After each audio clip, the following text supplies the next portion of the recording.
자, 오늘은 승부사 알바트로스의 돈을 이기는 법 제6장 시장을 이기는 투자 심리에 대해서 이야기해 보도록 하겠습니다. 지식으로 시장을 이길 수 없다. 즉 시장의 수익을 좌우하는 것이 굳이 학문 영역으로 따진다면 경제학보다 심리학이라고 말해도 특별히 그런 말이 아니라라고 합니다. 그만큼 심리가 투자에서 중요하다라고 얘기하고 있는데 투자 심리의 요체는 단 두 가지이다라고 합니다. 대중의 심리를 파악하고 경계하는 것이 한 가지고 자기 자신을 제대로 알고 제어해내는 것이 다른 하나이다라고 합니다. 결국은 대중과의 싸움 그리고 자기 자신과의 싸움이라고 할 수가 있고 투자 심리를 이해하고 강건한 마음을 기르자는 것은 이런 공포를 이겨낼 수 있다는 의미가 아니다. 인간의 심리에 이처럼 이성으로 제어할 수 없는 원천적 한계가 존재함을 깨닫고 제어 불가능한 영역은 사전에 방비를 하고 제어 가능한 영역에 대해서는 태산 같은 부동심을 갖자는 것이다 라고 합니다. 투자는 돈을 벌기 위한 것이지 똑똑하다고 인정받거나 투자를 잘한다고 칭찬을 받기 위한 것이 아니다 라고 합니다.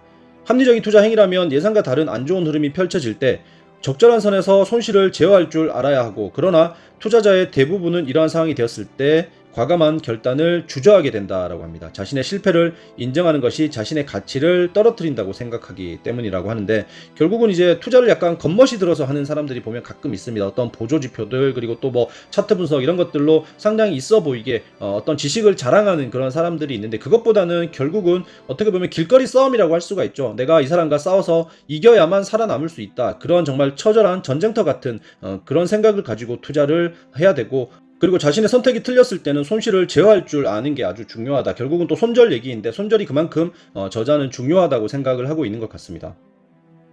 그러면 손절매를 못하는 이유는 무엇인가? 현재 평가손 상태인 것을 손절 처리함으로써 손실을 확정해버리는 현실을 받아들이기 힘들어서 그렇다라고 저자는 이야기하고 있고요.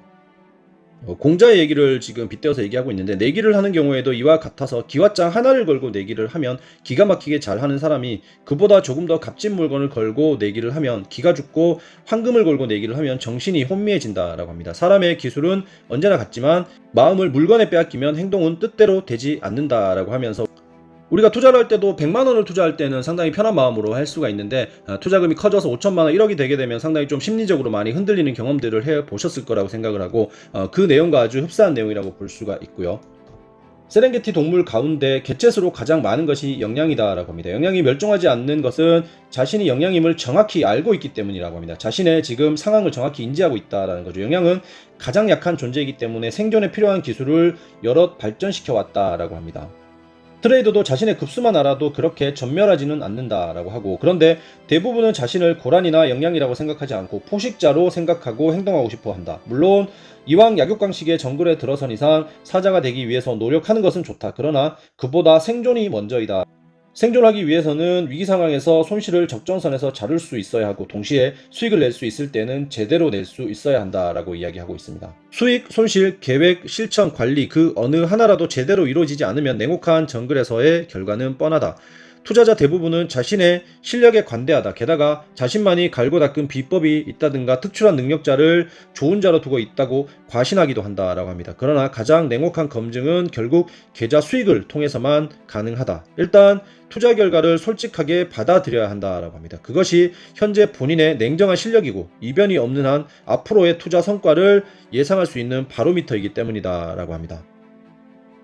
지속적이고 장기적으로 손실을 보고 있는 이가 향후 드라마틱하게 바뀔 가능성은 거의 없다라고 합니다. 자, 많은 분들이 이제 투자를 하다가 손실을 보면 이 방법으로 바꿔보기도 하고 저 방법으로 바꿔보기도 하지만, 결국은 공부를 해서 여러분들이 실력을 끌어올리지 않은 이상 계속해서 손실을 볼 수밖에 없는 상황인데, 여러분들은 이런 투자 방법만 바꾸면 또는 뭐 어떤 환경만 바꾸면 수익을 볼 수 있다라고 착각을 하게 되는데, 만약에 여러분들이 현재 아마추어 상태에서 프로야구에 데뷔를 했다라고 한다면 상대 투수는 강속구를 뿌리는 류현진이라고 봤을 때 여러분들의 실력이 또는 어떤 피지컬적인 그런 부분들이 올라오지 않은 상태에서 류현진을 10번 상대한다고 해서 한 번에 홈런이나 안타를 칠 수 있는 게 불가능하겠죠.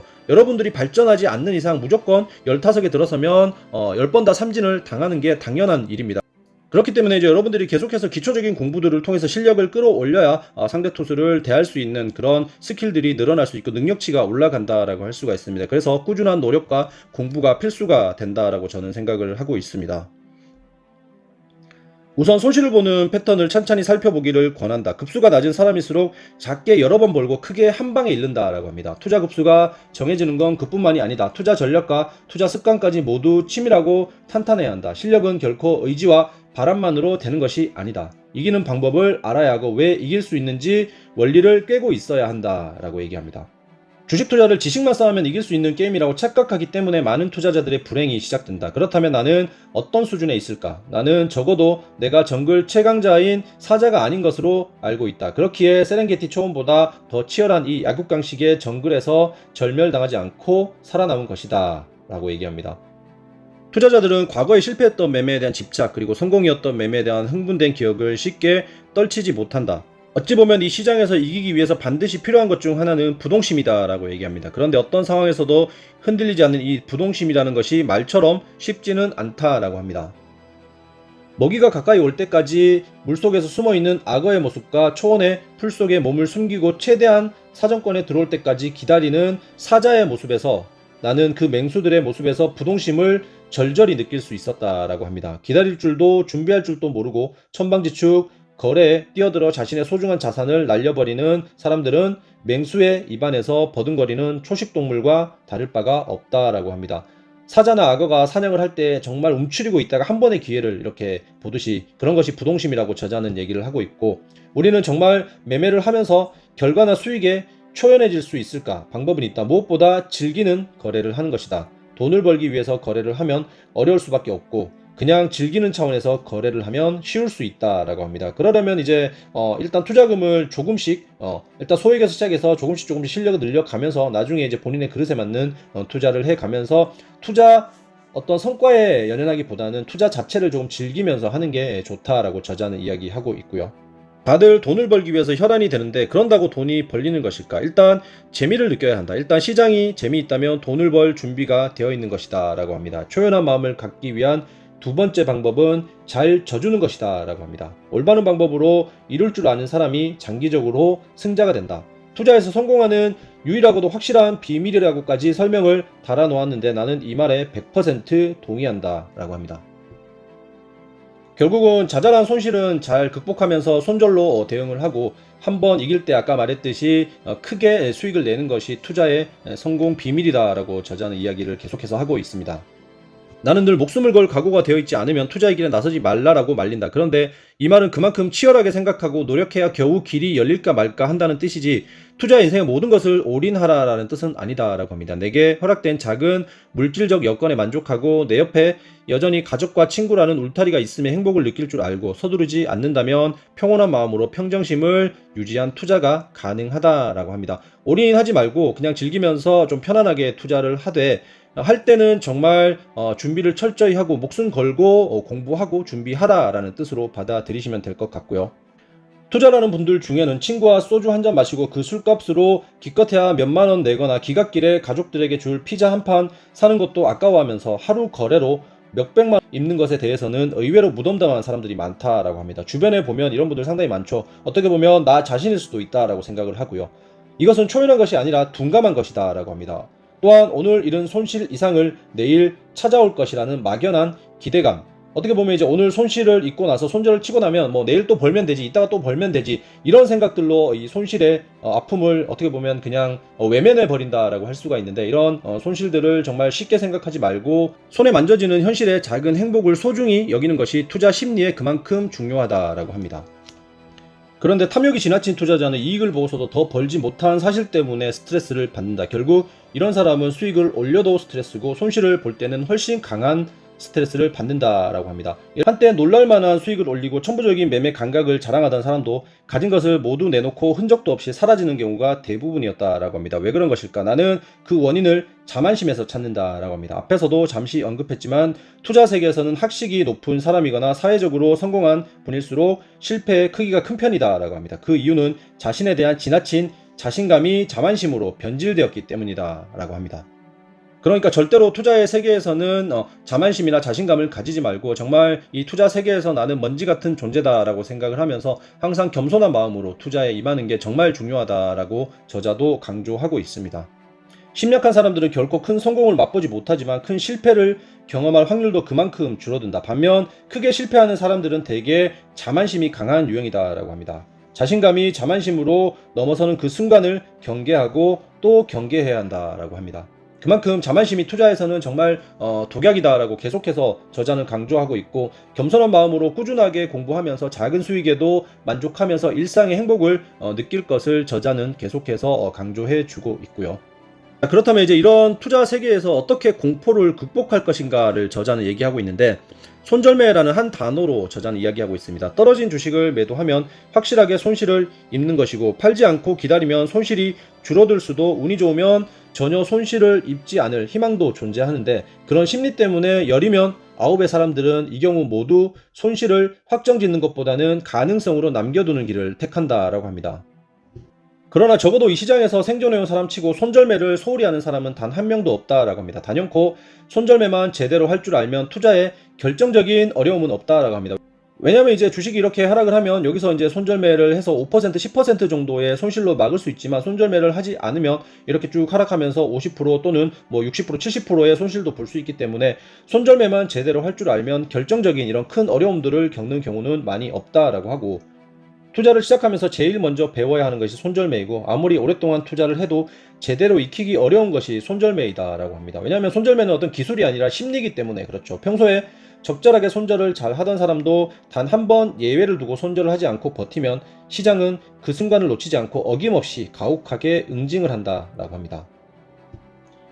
손절매가 어려운 이유는 그것이 자기 자신과의 싸움이기 때문이다라고 합니다. 예를 들어 어떤 규칙이 있다고 하고 그것을 어기면 벌을 받아야 한다. 그런데 어쩌다 보니 규칙을 어기게 되었는데 마침 주위에 사람이 없어서 아무도 내가 규칙을 어겼다는 사실을 모른다면, 이 상황에서 자청하여 스스로에게 벌을 내릴 사람은 거의 없다라고 합니다. 그렇겠죠. 요즘 대부분의 홈트레이딩 시스템은 스탑로스 기능을 포함하고 있다라고 합니다. 그런데 주위를 보면 현상은 오히려 정반대이다. 경험이 많고 실력이 뛰어난 사람은 스탑로스 기능을 많이 사용하는데, 초심자들은 시큰둥하기만 하다라고 합니다. 기능이 익숙하지 않은 것은 기능을 빨리 숙지해야 할 문제니까 별개로 하고, 상황이 닥쳤을 때 자신이 직접 판단해서 손절 여부를 결정하겠다는 것은 상당히 안이하고 위험한 생각이다 라고 합니다. 막상 손실을 확정짓고 포지션을 청산해야 할 상황에 처한다면 판단력이 흐려질 뿐만 아니라 미련이 남게 된다라고 합니다.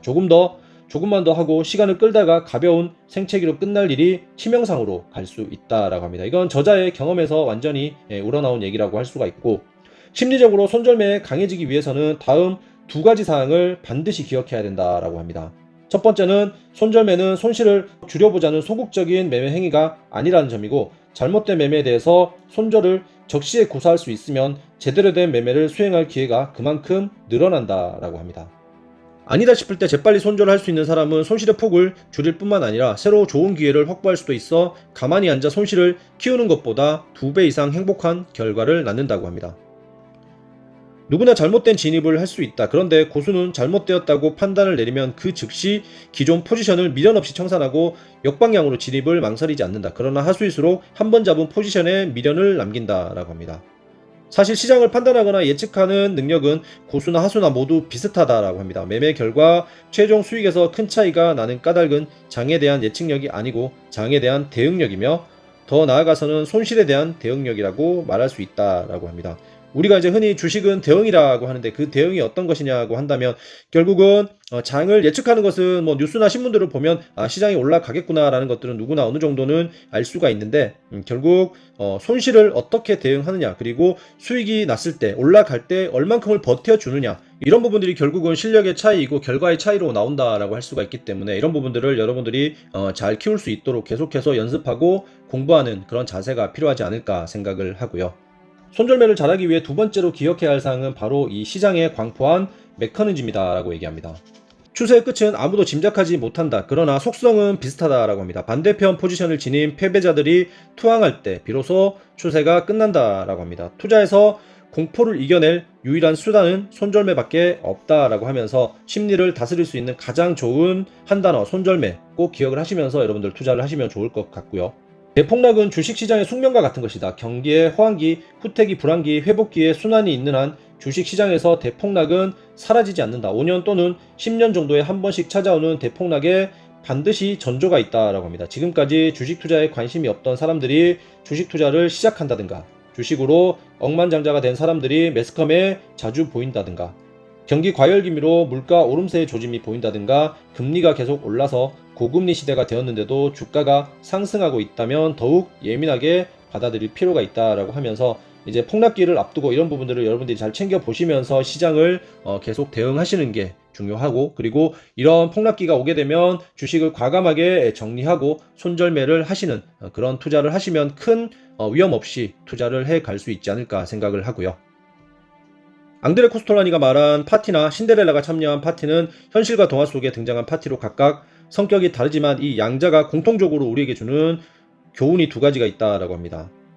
나타날 때와 물러갈 때를 구분하라는 것이 그 첫 번째이고요. 그리고 분위기에 취하지 말고 냉정한 원칙을 항상 견지하라는 것이 또 하나의 교훈이라고 합니다. 그래서 투자를 할 때 이런 파동이 있으면 결국은 이런 부분에서 매수를 하고, 올라갔으면 이제 여기서는 또 내려오고, 또 기다렸다가 다시 매수하고, 이런 부분들 결국은 나타날 때와 물러갈 때, 그리고 본인의 냉정한 원칙, 예를 들면 여기서 매수를 했는데 하락을 하면 손절을 한다, 이런 냉정한 원칙들을 견지하라는 것이 또 하나의 교훈이라고 하면서 저자는 파트 6를 마치고 있습니다. 자, 이번 파트에서는 결국은 투자는 심리 게임이다 라는 얘기를 하면서 그 심리를 조절할 수 있는 것은 결국은 손절매 밖에 없다. 그 손절매가 말로는 쉬워 보이지만 결국 자기 자신과의 싸움이기 때문에 정말 생각보다 어렵다. 그렇기 때문에 손절매를 정말 잘 하는 것이 투자의 성공 지름길이다 라고 얘기하면서 손절매에 대해서 정말 강하게 이야기를 해주고 있습니다. 자, 오늘 영상도 끝까지 시청해주셔서 감사하고요. 영상 도움이 되셨다면 구독과 좋아요 꼭 좀 부탁을 드리고요. 다음 시간에 또 좋은 영상으로 찾아뵙도록 하겠습니다. 감사합니다.